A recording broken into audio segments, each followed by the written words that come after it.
Mayasari ya, kita biasanya manggilnya Bing Bing gitu ya. Jadi dipanggilnya Cibing Bing biasanya seperti itu. Dan beliau dari sebuah kota cantik di ujung timur Pulau Jawa yang kalau mau ke Bali pasti ngelewatin kota itu. Jadi kalau mau ke Bali lewat jalan darat mampir ke tempatnya Cibing Bing ini ya dari Banyuwangi. Nah, Bing Bing ini, Cibing Bing ini ternyata adalah pasien yang mengalami lupus ya, Bing ya. Ini saya biasanya manggilnya Bing Bing ya Bapak Ibu ya. Saya langsung panggilan sama aja ya. Nah, benar ya Bing ya. Awal sakitnya waktu itu bulan Mei 2020 ya. Gimana tuh ceritanya dulu tuh Bing? Ya, oke. Thank you ya Ci buat kesempatannya. Thank you buat Dokter Ajinda juga. Udah boleh diundang untuk boleh sharing ya. Awalnya itu di awal Mei 2020 gitu ya. Saya mengalami itu jari saya hanya satu, telunjuk aja yang nggak bisa ditekuk dan bengkak. Awalnya saya nggak berpikir apa-apa karena memang di Mei itu adalah bulan puasa di mana pekerjaan saya itu memang menguras energi saya gitu ya di bulan puasa ini. Jadi saya cuma berpikiran bahwa oh ini efek karena saya terlalu lelah, terlalu banyak menulis seperti itu. Dan akhirnya saya memutuskan untuk ya udahlah dikasih minyak panas dulu aja. Dipikir Kemudian dipikir gitu ya. Ya, kemudian dikasih itu koyok gitu ya, koyok panas gitu ya. Akhirnya ngempes gitu ya. 2 hari kemudian gitu lagi. Nah, kemudian orang-orang kan ya berkata, "Oh, itu asam urat, itu gejalanya seperti itu asam urat, udah minum aja allopurinol asam urat gitu ya." Tapi saya merasa saya nggak asam urat gitu ya. Makanan saya terkontrol untuk jenis kacang-kacangan. Saya bisa tahu itu gitu. Kemudian pas posisi saya juga di Banyuwangi nih ya Cik ya. Posisi di Banyuwangi di mana hal-hal mistis itu banyak sekali gitu ya. Mengatakan bahwa itu dibuat orang gitu ya. Nah, tapi sekali lagi saya bilang enggak kok, ini ada yang salah sama tubuh saya. Cuman saya masih belum tahu ini apa. Jadi kejadiannya saya biarkan karena cuma satu jari kanan, satu jari kiri aja pada waktu itu tidak mengganggu buat saya biarkan. Tapi kemudian nambah satu jari, dapat tambahan lagi satu jari. Satu jari ini yang jari tengah, sama bengkak dan tidak dapat ditekuk. Nah, setelah itu saya mencoba untuk bed rest, dalam arti kata saya tidak menggunakan tangan saya benar-benar gitu ya, saya tidak kecapean, tapi ternyata tetap justru menjalar ke jari-jari lainnya. Jadi semua jari akhirnya tidak bisa ditekuk, tangan kiri saya itu juga tidak bisa digerakkan. Ya, nah sampai di situ kemudian muncul nih, oh mungkin asam urat ini ya, mulai curiga. Tapi ternyata cek asam urat, kolesterol semuanya normal. Semuanya normal, saya cuma bisa minum itu pada saat itu cuma paracetamol. Jadi saya cuma untuk anti nyeri aja, sakit karena waktu digerakkan. Untuk mengangkat tangan aja sakit, jadi saya cuma minum paracetamol. Kalau dihitung-hitung berapa paracetamol yang diminum? Satu hari saya bisa 4-6 untuk menahan rasa sakit saya di awalnya gitu ya. Tapi ternyata nggak bisa tertahankan juga gitu. Akhirnya sampai pada posisi semua tangan saya dan kaki saya itu bengkak dan tidak bisa digerakkan. Jadi orang-orang bilang, oh ini dulu ada namanya penyakit kayu gitu ya, tubuhnya penyakit kayu, ini nggak bisa digerakin, nggak tahu tuh dari mana gitu ya nama tersebut gitu. Kemudian pada saat itu kan awal pandemi, lagi rame-ramenya itu. Kemudian saya bingung ini, saya nggak mungkin untuk ke rumah sakit. Akhirnya saya memutuskan untuk telemedicine dengan dokter awalnya. Waktu itu dokter di Jakarta yang menangani saya, dia memutuskan untuk lebih baik cek darah lengkap. Saya minta darah lengkap sama urin lengkap itu dulu aja. Kemudian hasilnya keluar, ketahuan bahwa HB saya 9, leukosit saya cuma 1000, dan LED saya waktu itu 120. Dokter tercengang, dia mengatakan, are you fine? Kamu masih baik-baik aja dengan kondisi seperti ini? Saya bilang, saya baik. Tubuh saya memang nggak bisa digerakkan, tapi mulut saya masih bisa berkicau. Saya bergurau sama dokternya seperti itu. Kemudian dokter bilang, kamu jangan main-main. Ini sudah pada tahap berbahaya. Kamu harus saya rujuk ke dokter. Saya bilang, saya nggak memungkinkan dok. Saya nggak bisa menggerakkan badan saya. Saya duduk nggak bisa, saya bilang gitu. Dokter bilang nggak bisa, kamu harus ke Jakarta. Saya bilang saya nggak bisa ke Jakarta. Masa mau di dalam pesawat saya berdiri? Kan nggak memungkinkan juga. Akhirnya dokter meminta saya untuk paling dekat ke Surabaya. Nah, di Surabaya pada saat itu saya pakai mobil, jadi tidur di tengah gitu ya, dengan kondisi seperti kayu seperti itu. Mau nggak mau saya harus berangkat, akhirnya direkomendasikan, dan sampailah di sana, akhirnya dokter memutuskan, bilang, ini kemungkinannya ada dua, antara kamu leukemia atau kamu punya autoimun, di antara dua ini, kalau melihat dari hasil darah. Saya mau kamu cek lebih lanjut, seperti itu. Akhirnya cek lebih lanjut, saya cek ANA, ya, saya cek ANA, diminta cek ANA, akhirnya keluarlah kesimpulan ya dari dokter mengarahkan saya SLE lupus.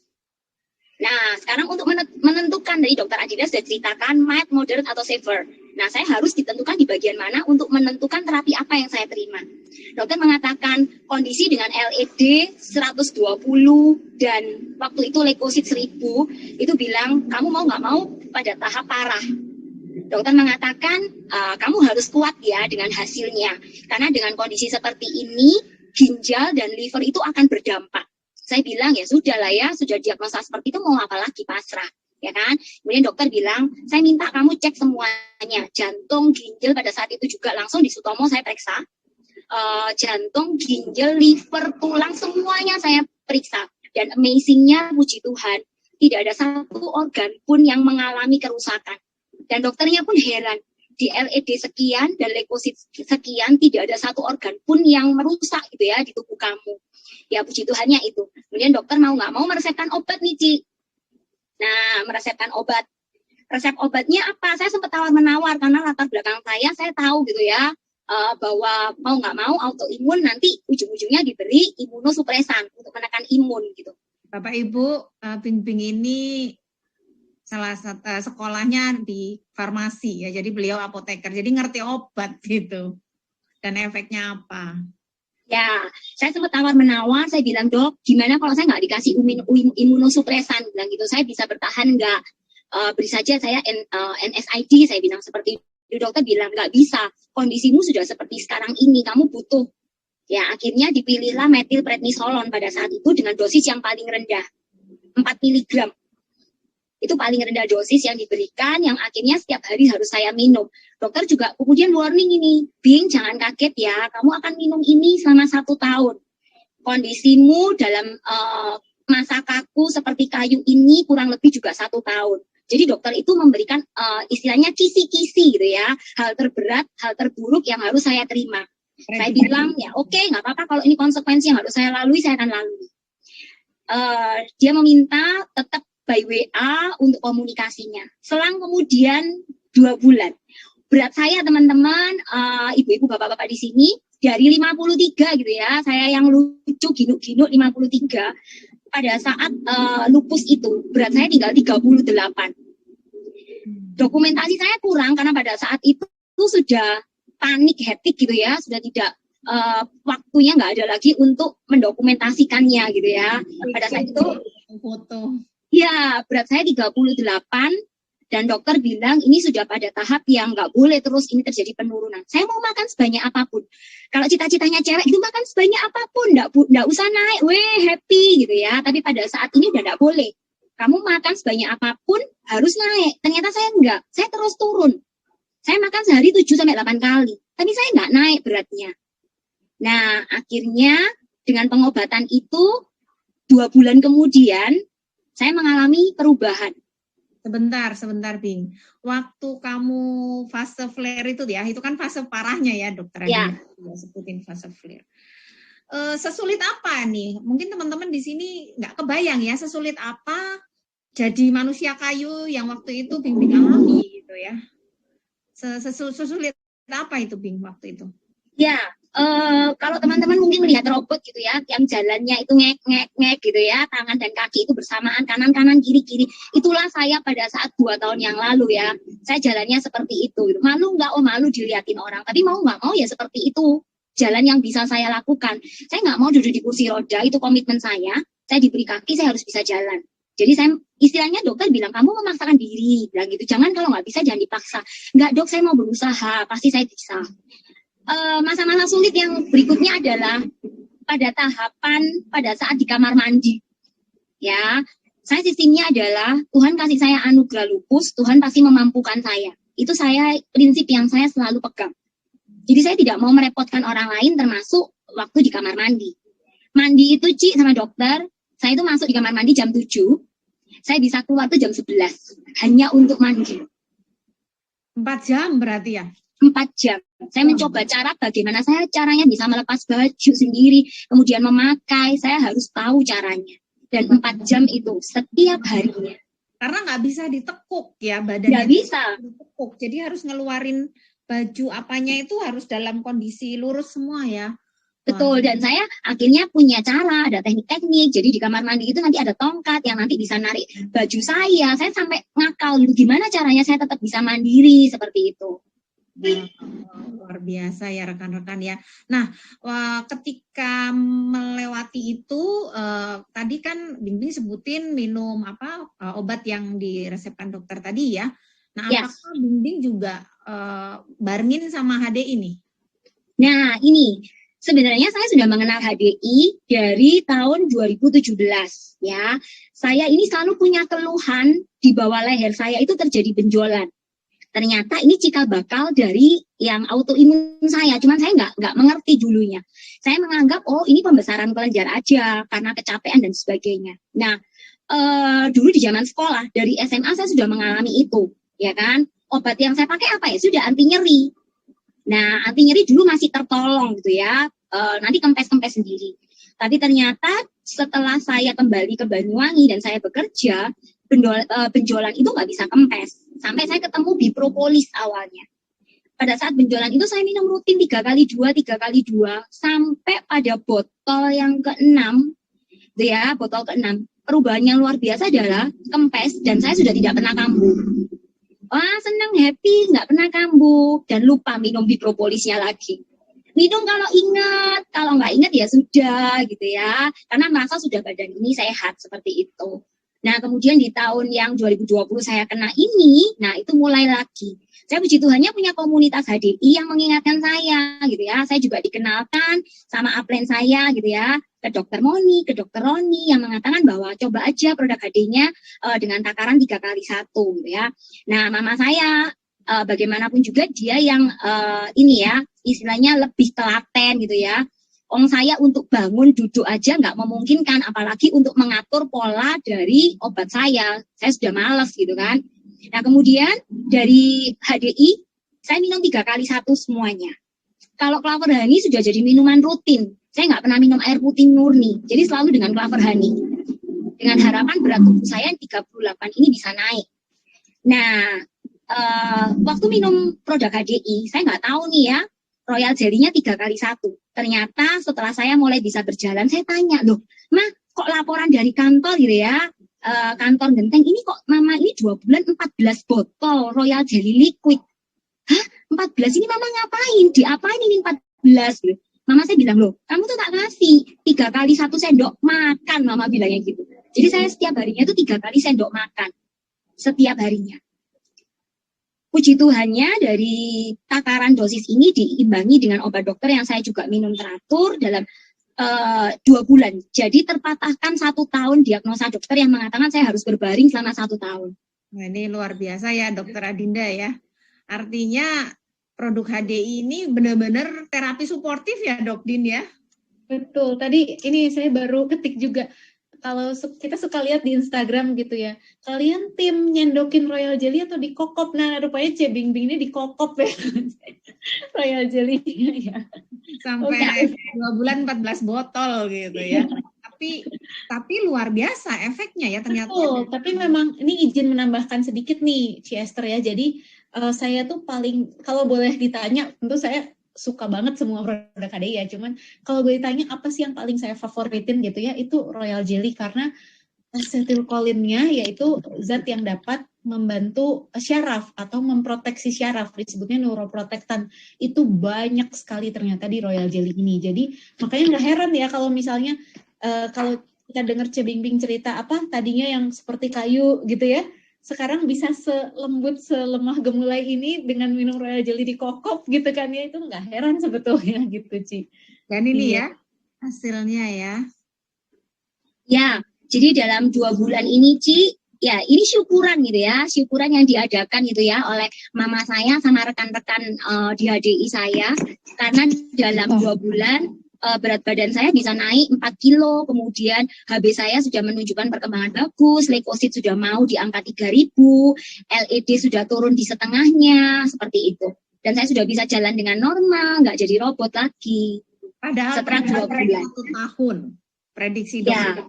Ya. Tapi Ci sama dokter Adinda, perjuangan saya minum 2 bulan gitu ya produk HDI itu nggak langsung mengalami ada perubahan ya setiap harinya, enggak loh. 3 minggu di awal dengan terapi 3x1 terutama Royal Jelly 3x1 sendok ini, saya mengalami hal yang luar biasa. Bukan perbaikan, tapi malah sakit semua Ci sama dok. 3 minggu. Badan saya itu tulangnya kayak dipatah-patah, tapi dipatah-patahnya itu perlahan-lahan. Jadi sakitnya itu sangat setengah mati, perlahan-lahan dipatah. Saya merasakan seperti itu. Tapi saya bertahan dan saya bilang, dulu saya bengkak di leher aja, saya bisa sembuh dengan produk HDI. Mungkin ini satu proses yang harus saya lalui untuk saya itu menuju kesembuhan. Jadi dalam 3 minggu ini saya nggak berhenti. Sakit. Belum lagi setiap malam hari saya harus merasakan kepanasan yang luar biasa. Badan saya terasa panas, tapi dingin semua. Suhu tubuh saya dingin semua, tapi saya merasa panas. Selama 3 minggu. Ya. Wow. Ini di awal ternyata, ini kadang-kadang banyak yang merasakan reaksi tubuhnya ketika nerima HD nggak enak malah di stop ya Dok Din ya. Tapi ini ya karena Bimbing sudah tahu kualitas HDI, kemudian research-nya, jadi ya dijalanin aja prosesnya ya. Dan ternyata berbuah manis ya Dok Din ya. Iya betul Ci. Jadi kalau tadi kita lihat tidak hanya melihat C Bingbing aja nih ya, tapi kita lihat dari penelitian lain juga itu yang berhasil itu bukan diberikan hanya 1 kali 2 kali aja, tapi betul-betul long term gitu ya, betul-betul secara rutin diminum, baru dia akan memperlihatkan outcome tadi seperti yang C Bingbing rasakan gitu.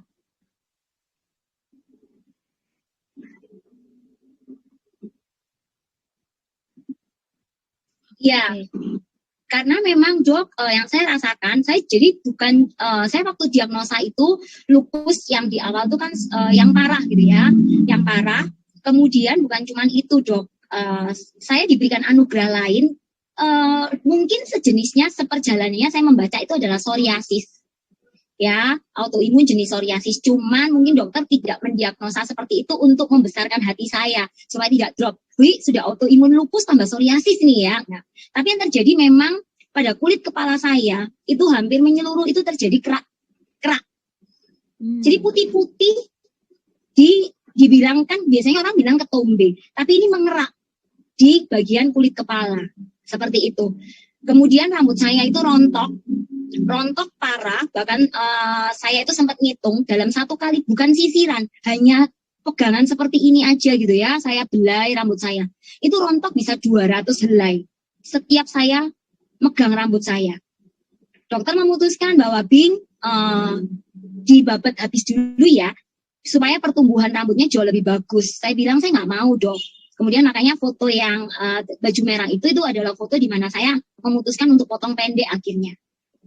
Seperti itu. Dan puji Tuhannya juga, Ci, saya mengenal HDI dan saya direkomendasikan dari produk luarnya, itu saya pakai serum dan samponya. Dan itu sangat-sangat berdampak buat saya. Dalam 2 bulan juga, kerak-kerak itu mulai menghilang kurang lebih 80%. Dalam 2 bulan. Nah, saya juga tadi ya, Dokter Adinda bilang, kalau lupus nanti jangan mencobai diri di sengatan matahari. Kalau saya justru saya cobai, karena saya ingin tahu sebatas mana sih diri saya ini bisa, istilahnya mentolerin lupus saya. Saya mencobai sendiri, saya ke halaman depan gitu ya, saya lihat, saya kepanasan. Ternyata benar dok, saya mulai timbul kemerah-merahan seperti pulau merahnya. Saya juga was-was sih, waduh kalau nggak bisa hilang gimana nih ya cewek gitu ya, kan malu. Kemudian ternyata selang 3 jam ternyata bisa hilang. Nah, ternyata seberjalannya waktu dalam 2 bulan juga itu, puji Tuhannya ternyata hilang dok. Jadi saya kena panas matahari setelah 2 bulan saya sudah tidak mengalami kemerah-merahan itu tadi. Nah itu masuk di fase remisi tadi ya Dokter Adinda ya, artinya dia udah ya kayak apa biasa, nggak kena apa nggak rentan ya, walaupun mungkin hasil cek darahnya belum pada normal ya. Nah ini artinya pengobatan terus dilakukan ya, Bing ya, setelah Ya. 2 bulan itu HD juga terus dikonsumsi ya sampai sekarang ya berarti ya. Ya, jadi setelah 2 bulan ini dengan dokter yang metilprednisolon dan hidrokloroquinnya yang setiap hari, akhirnya diputuskan bulan ketiganya itu 1 minggu 3 kali. Oh, diturunkan dosis ya? Bertahap ya, dokter tidak bilang tidak bisa sesuai tadi dokter Adinda bilang ya, ternyata tidak bisa dilepas secara putus langsung, jadi harus bertahap. Jadi saya seminggu 3 kali, kemudian di bulan ke-6 sampai di bulan ke-12 itu menjadi seminggu 2 kali. Dan kemudian di 1 tahun belakangan ini itu 1 minggu 1 kali untuk metilprednisolon dan hidrokloroquinnya. Dan kemarin saya baru kontrol ke dokter, sebenarnya saya minta tahapan remisi, dok saya sudah nggak usah pakai obat lagi ya, cuman dokternya bilang jangan dulu, kita pantau 3 bulan. Jadi dalam 3 bulan ini saya minum 2 minggu 1 kali untuk metilprednisolon sama hidrokloroquinnya. Setelah itu mudah-mudahan dalam 3 bulan ini jika saya sudah tidak ada kambuh apapun dan hasil cek lab saya itu juga tetap bagus, saya akan memasuki tahap remisi. Oke, ini tapi selama itu tuh HDI-nya terus ya? Terus, Ci, kalau mau lihat koleksi botol di rumah saya banyak. Wah ini luar biasa ya Dokter Adinda. Aduh thank you banget loh Bing Bing buat sharingnya. Semoga yang dibagikan bisa bermanfaat dan memberi harapan ya Dokter Adinda ya buat rekan-rekan di sini yang mungkin sedang berjuang menghadapi autoimun atau lupus atau mungkin ada keluarga kenalannya, ternyata masih ada harapan yang bisa kita perjuangkan ya Dokter Dinda ya. Nah ini tadi kalau